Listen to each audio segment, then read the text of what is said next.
Hey guys, John here. Normally, whenever I record results for professional wrestling pay per views, I sound and feel energetic, passionate, and happy as my upbeat pay per view results music plays in the background as I read off the play by play of each match. But, I had every intention, guys, of doing that for Money in the Bank, but I'm sorry, but I can't do that for this pay per view. I really wish that I could, but I don't feel energetic. I don't feel happy. I don't feel passionate, after watching this pay per view. There was so much bad that outweighed the good in this pay per view that I can't do my normal wrestling pay per view results. So here's what I'm going to do. I'm going to still go over each match for the ones who wasn't able to watch it. And then after that, I'm going to get a lot of stuff off of my chest. And I know that a lot of wrestling news podcasts do that, and I'm not a big fan of it, and I really don't like to do it.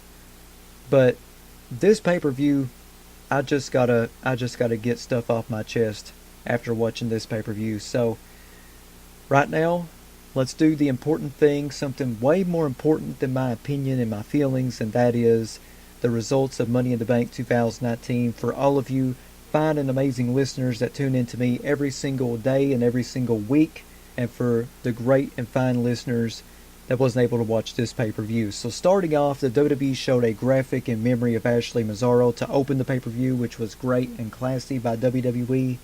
We started off with the Women's Money in the Bank match, which featured Natalya, Dana Brooke, Naomi, Nikki Cross, Bayley, Mandy Rose, Ember Moon, and Carmella. Nikki wiped out 4 people with a ladder at once and swung the ladder around like a tornado. Early in the match, Carmella appeared to be injured and was escorted to the back. Carmella would appear to come back out. Dana Brooke was hanging onto the briefcase at one point in the air. Sonya Deville came out to help Mandy Rose. Sonya actually climbed the ladder with Mandy on her shoulders. Bayley climbed up to stop them at the last minute and got the briefcase. After the match, Bayley cut a promo to celebrate her victory. Our next match was for the United States Championship between United States Champion Samoa Joe and Rey Mysterio. Backstage, Sami Zayn interrupted Triple H on the phone and wanted to speak with Shane McMahon. Zayn expressed his concern about Braun Strowman. Backstage, Mysterio gave his son Dominic a hug. Dominic would watch the match on a monitor. Mysterio countered a powerbomb out of nowhere to capture the title, and Joe was bleeding from the nose. In a replay, it was shown that Joe had his shoulder up. Dominic came to ringside to celebrate, and Joe blindsided Mysterio. Joe destroyed Mysterio in the ring while Dominic watched.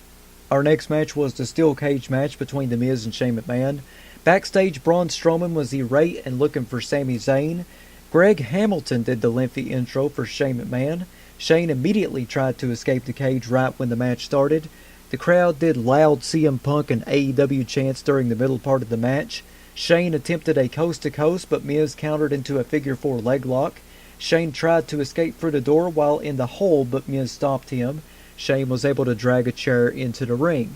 Miz got the chair, and despite Shane begging, Miz destroyed Shane with the chair. Miz hit a skull-crushing finale on the chair. The referee stopped the count when Shane put his foot on the rope despite there being a no-rope break in the cage match. The crowd chanted bullcrap at this, though they didn't actually say bullcrap. Gotta keep it PG here on JJWN, as you know. The two were on top of the cage when Shane managed to slip out of his jersey to fall to the floor and win the match. Our next match was for the Cruiserweight Championship between Cruiserweight Champion Tony Nese and Daivari. It was announced that Mick Foley would be introducing a new WWE Championship on Raw tomorrow. A lot of people think that this is going to be the Hardcore Championship.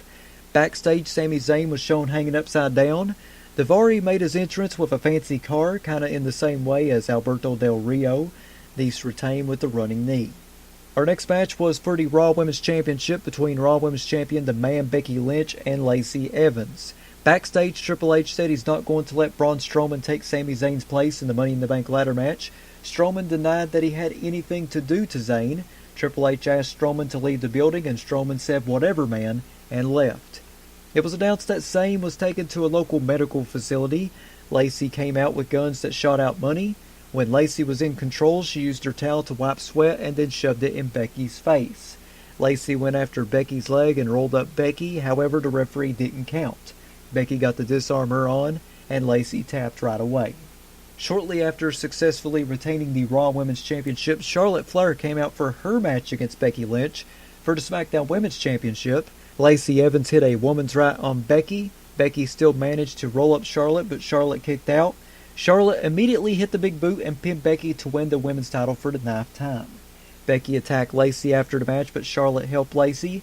The two of them beat down Becky. Bayley ran down and made the save for Becky. Shortly after that, Bayley ended up cashing in the Money in the Bank contract and pinned Charlotte with a big elbow to capture the title. After that, we had Roman Reigns versus Elias. Backstage, Roman Reigns was heading to the ring when Elias hit him from behind with a guitar. Elias came to the ring and performed with an electric guitar since he broke his acoustic guitar. Elias said Vince texted him with praise about WWE being in good hands. Elias sang about Hartford being a disgrace, but then Reigns came out and hit Elias with a Superman punch. Reigns got Elias in the ring, the bell rang, and Reigns hit a Superman punch to win the match. After that, we had the Universal Champion Seth Rollins take on AJ Styles for the Universal Championship. It was neck and neck with both trading big moves against each other. Rollins changed things up by hitting a reverse superplex / Falcon Arrow combo. There were dueling chants as they exchanged strikes. Styles countered a stomp and the Styles Clash, but Rollins kicked out. Rollins finally hit the stomp and retained the title. After the match, Styles got back in the ring. After a tense moment, Styles shook Rollins' hand and he left. After that, we had the WWE Champion Kofi Kingston taking on Kevin Owens for the WWE Championship. Backstage, Xavier Woods gave a pep talk to Kofi Kingston. Before the match, Lucha House Party came out for a supposed match. Lars Sullivan came out of nowhere and destroyed the entire team. During the melee, Lars got busted open. Kofi showed fire early in the match with Owens, but Owens eventually gained control. Kofi made a comeback and almost won the match with an SOS. Kofi hit the Trouble in Paradise, but Owens fell to the outside of the ring. Kofi countered a Swanton Bomb and hit the Trouble in Paradise to retain the title. Xavier celebrated with Kofi after the match. And in our main event, it was of course the men's Money in the Bank ladder match, which featured Ricochet, Drew McIntyre, Baron Corbin, Ali, Finn Balor, Andrade, and Randy Orton. Orton slammed several guys onto the announce table in the early moments. The announcers praised Orton as being the veteran of the match, and fans chanted his name. Corbin and McIntyre worked together to take out Ali and Ricochet. Andrade did a crazy sunset flip powerbomb to Balor on a ladder, which led to Yowie Wowie chants. Ali hit the Spanish Fly on Andrade off a ladder. Corbin got Ali and chokeslammed Ali through a table. The crowd chanted, "You still suck at Corbin." Corbin chokeslammed Balor on the side of the ladder. Corbin and McIntyre ended up turning against one another. Corbin ended up tossing Ricochet out of the ring through a table. Ali was about to win the match when, completely out of nowhere, to the disarray of everybody watching in the arena and online, Brock Lesnar, yes, that's right, I didn't stutter, Brock Lesnar showed up. Lesnar climbed up and got the briefcase to win the contract. Lesnar was called by the commentators Beast in the Bank to end out the show. Now it's time for me to get a couple things off my chest. I did enjoy a couple of things about Money in the Bank. I did enjoy Bayley winning the Money in the Bank and later winning the SmackDown Women's title. I enjoyed Seth versus AJ. I thought that was match of the night. And I did like the Cruiserweight Championship match. I was one of the very few that actually liked the Cruiserweight Championship match. It felt like the Women's Money in the Bank match was very short. It only lasted about 13 minutes. It was a great match, don't get me wrong, but I wish it would have gone on longer. I wish it would have went like probably 15, 16 minutes, probably 17 minutes. Just wish that match would have went on longer. It felt really short. Joe versus Mysterio was confusing to me. I really have absolutely no idea what in the hell happened with that match. I don't know if there was a legit botch that the referee done. I don't know. I don't know what happened. So that was very confusing to me. Miz and Shane was a great match, but there is no DQ in a cage match, and they done that spot where Shane had his foot on the rope. I don't know if that was legit or if the referee actually botched, like the whole Joe Mysterio match being confusing. This one was sort of confusing in that moment as well. I absolutely hated the Lars Sullivan segment. I really don't want to see Lars Sullivan. I don't think he needs to be on television, and just really did not care for that. Finally, you had the main event of the show, like I said, the men's Money in the Bank ladder match. Now, this match was awesome. There was a lot of awesome spots. I loved, Ali's Spanish Fly. I loved Balor getting slammed onto the ladder. I loved Ricochet being put through the ladder and stuff, and Corbin choke slamming Ali. There was some really awesome moments, and this Money in the Bank ladder match, to me, looked like it was about to become like a really, really awesome match. But Brock Lesnar coming out and winning it just absolutely killed it, not only for me, but for just everybody watching. Unless you're a Brock Lesnar fan, then you probably really enjoyed it. But the majority just did not like it. There was a lot of backlash for that finish online. And I can understand why have Lesnar win, because he's a better outside name than Seth Rollins, and he brings in a lot of money to the WWE. But as a wrestling fan, I hate it, because there's so many guys who deserve a bigger push, and how in the hell can you build them with bigger pushes if you give it to someone who really shouldn't have been in the match to begin with? It just felt like they wasted the briefcase to increase viewership and buy rates for this Saudi Arabia show coming up next month. Now, like I said, don't get me wrong, there was some good moments to this show. But there's a reality, and the reality is that the bad outweighed the good, sadly. This is by far the worst WWE show of the year, and one of the worst WWE shows I've seen overall. If I had to give this show a rating, like Meltzer does and stuff like that, on a scale of 1 to 5 or 1 to 10 or whatever it is, I would give it a 2. I know that sounds very harsh. Like I said, there was some really awesome moments, but there was more bad that outweighed the good during Money in the Bank.